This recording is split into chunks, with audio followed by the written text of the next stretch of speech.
Why is it so difficult to change? What happens when you hear that word, when you need this motivation to start doing something different so that you can obtain different results, of course?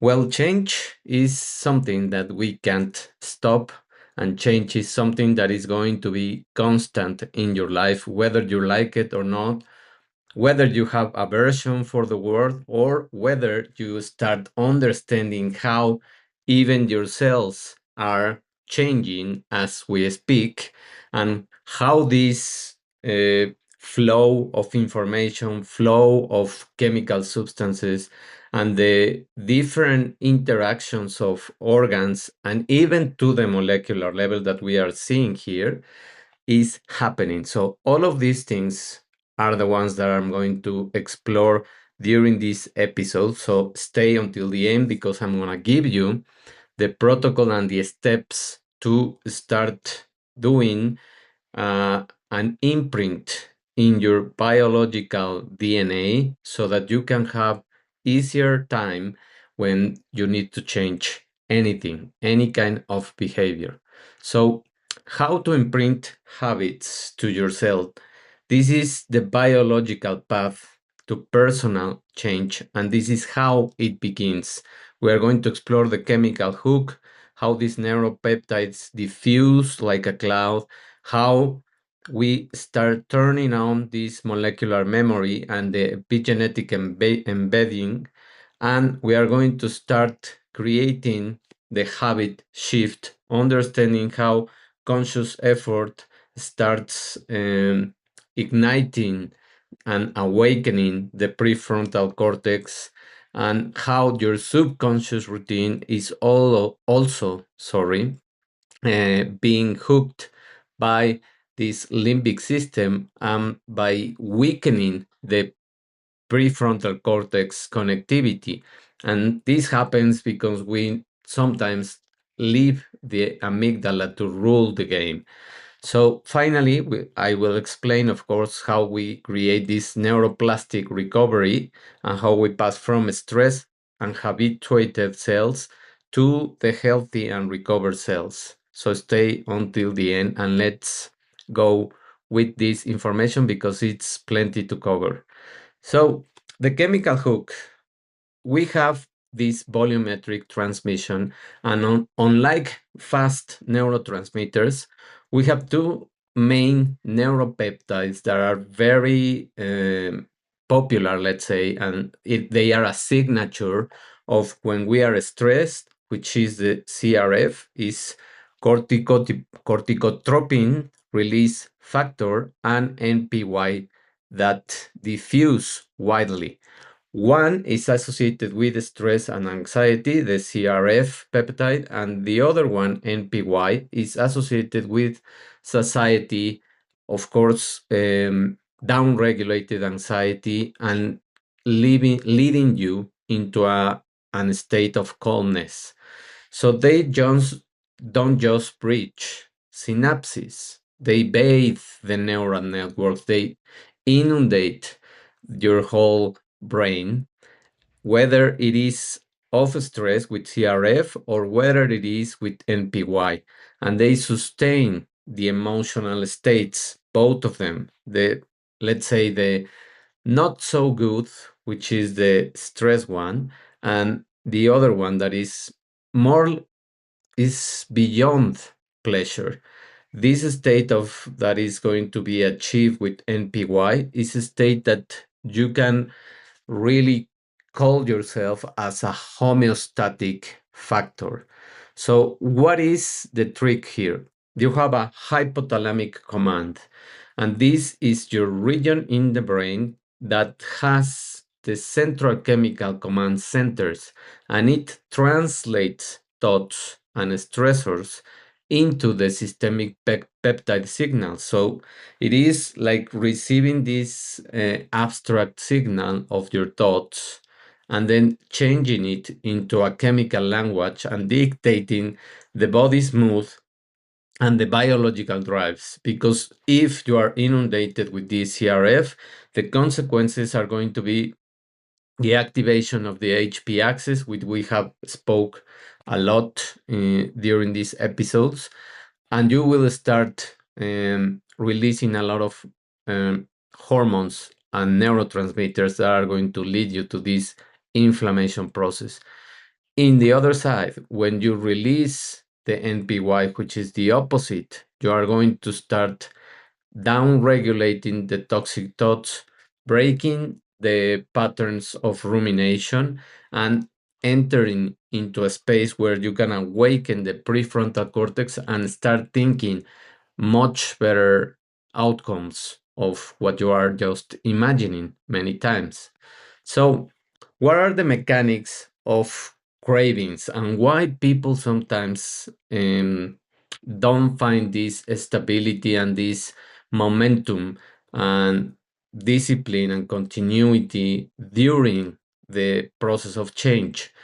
We have some receptors that they are called the G protein corticotropin receptors, and these receptors shape and change the shape, and they bind a habit triggering chemical that causes a physical and mechanical shift in these receptors, and they trigger internal cellular change reactions, which we can see here that this is the peptide shown in blue, and you can see the different cascade of events. And this is just, of course, a representation with the colors, but it happens really quickly. It happens in a longer, let's say, quantity of these peptides and these signals, and we start developing a cascade of these chemical substances.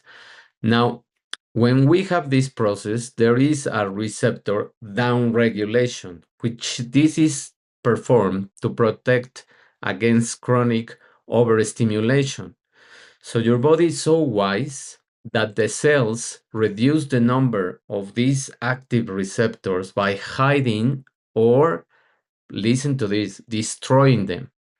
And this is what happens when you become addicted to whatever it is, to watching screens, to mindlessly scrolling in social media, to food, to alcohol, to cigarettes, to anything that you are becoming addicted.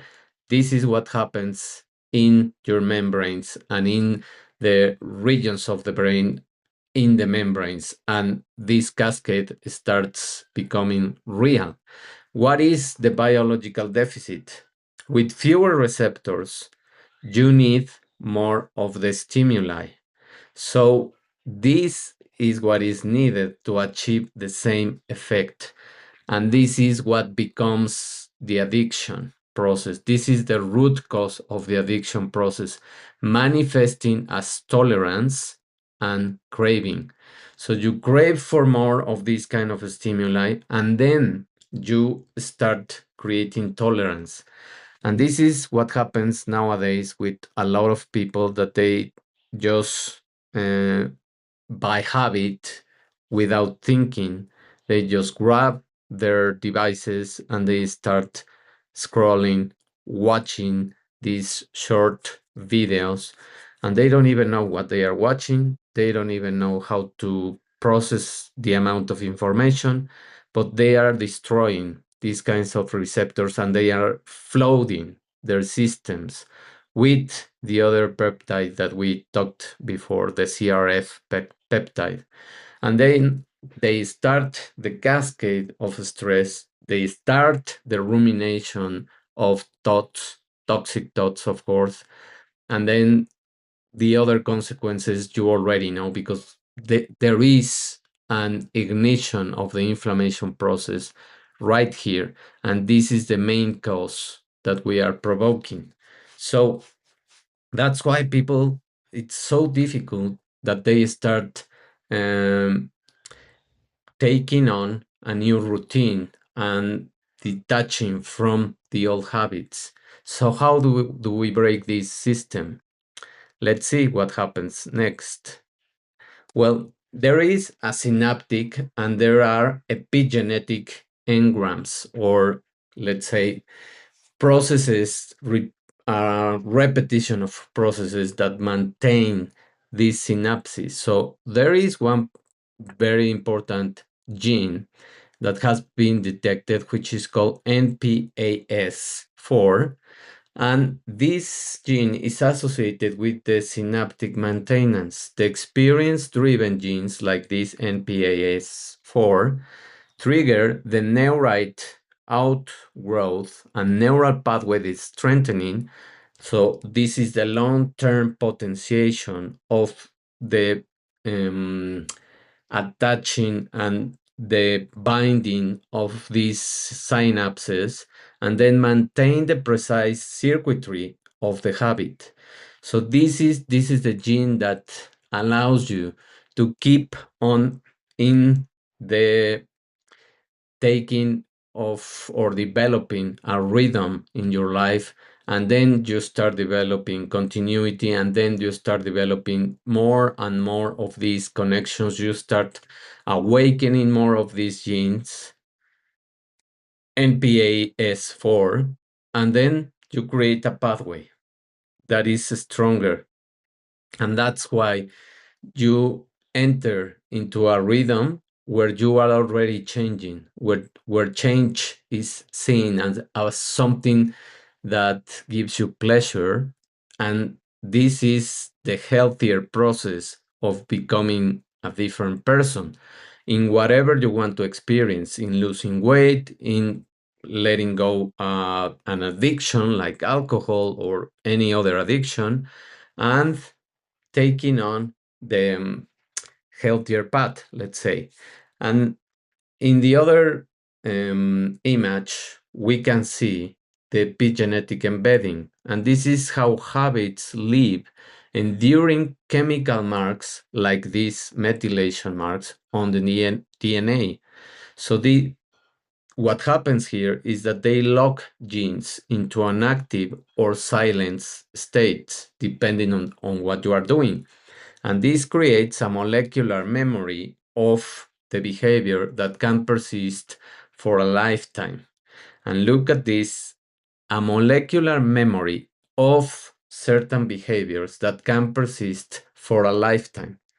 That's why many people that perform exercise since they were children or teenagers, they already created these paths for all of their lives. And most of the people that started practicing exercise during their childhood or teenage years persist over time. Even though they can have a gap or some time where they can't do it, or they decide that they change and they do something else. But it is very easy for them to return and to take on this path of exercise or competition or whatever it is that they were um, educated when they were earlier in their earlier years. So that's why we need to start having patience for change, because all of these molecular processes take some time. And in order to seal the change, in order to really create a pathway instead of just a street in your brain, you need the repetition. Even though you are doing very small changes, and even though you are doing very, let's say, um, post or short uh, burst of change, it doesn't matter. And don't compare yourself with anyone, because this is the process that is going to be lasting for you. So next, how do we make the change? And this is the habit shift. We have a state that is called the conscious effort. And this comes to you by certain point, certain center in your brain that is called the locus of control. And this is the prefrontal cortex. This is how the metabolic energy is highly expensive. That's why change is not easy, because you need to start using more of this region. You need to be more conscious. You need a lot of metabolic energy. And the function of this conscious effort is to have active awareness, inhibition of the impulses, and complex decision making. It is complex because you have to break the pattern of the old habits, the toxic habits. And that's why you start creating these loops that probably at in the first days, in the first weeks even, you are really tired and you really feel the effort. And this is when you need more of rituals that allow you to keep doing the things so that you don't quit and you don't lose all of this floating and bathing of beautiful chemical cascades that you are creating in your brain. Now, the other state that leads you to the toxic things or the toxic habit is the subconscious routine. So these are the habits that want you to pull you in the direction of the easier path, let's say. And they also have a locus of control. They also have a center, and this is the basal ganglia or the stratum. And the metabolic energy is optimized, is conserved, and the function is the automatic execution marked by weakening the connectivity from the PFC, the prefrontal, and stripping the brain of its biological brakes. That's why the it is difficult to sustain the conscious effort, and this is why it's easy to hijack by the amygdala, by the thoughts, by the old patterns, and by this subconscious routine into the old self.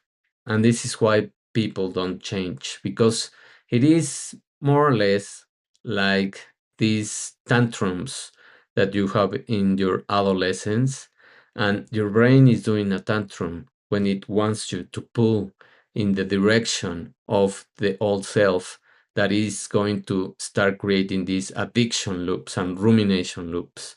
But if you stay strong and if you stay with these rituals that you can develop to sustain the healthier habits, you will succeed. So, next, what happens? Well, you have something that is called the disrupting of the cellular loop. And we have the upstream control, which is avoidance. We have the neuroplastic recovery, and we have the downstream control, which is the inhibition. So let's start with the left side, well, in my case, which is the avoidance and the upstream control. And this is managing the cues that prevents initial neuropeptide release, which will stop the basal ganglia's automatic routine. So the downstream control is the inhibition. This is the effortful PFC suppression that weakens the old habit loop through or metabolic costly, let's say, of energy. But you can do it. It's gonna require an effort, but you can push through these weeks, because they are just 2 or 3 weeks that this process of change is going to be difficult. After the fourth week, you are done uh, in terms of cleaning these toxic loops. Now, what happens when you are done? Well, you create a neuroplastic recovery. Targeted activities like exercise or mindfulness stimulate the neurogenesis and the resensitize of the GPCR's receptors, and they build the hard work for new routines. So you are just substituting the toxic cells and creating a new pathway with these, let's say, green ones. And I love that they just have this color because we can see them as life. The green, as in a tree, represents life, and you are giving birth to new neurons. You are giving birth to new pathways. You are going to give birth to new synapses, and you are going to start creating these loops and beautiful highways of green that are going to give you the change that you require or that you want, of course. Next, and this is the end of the protocol, then you have precision in your personal change. And how do we do that? And how do we sustain this balance of change? Well, we map how many receptors of this GPCR we have. New technologies precisely map how habits alter these receptors. And this enables the targeted strategies to reverse cellular damage without the broad side effects.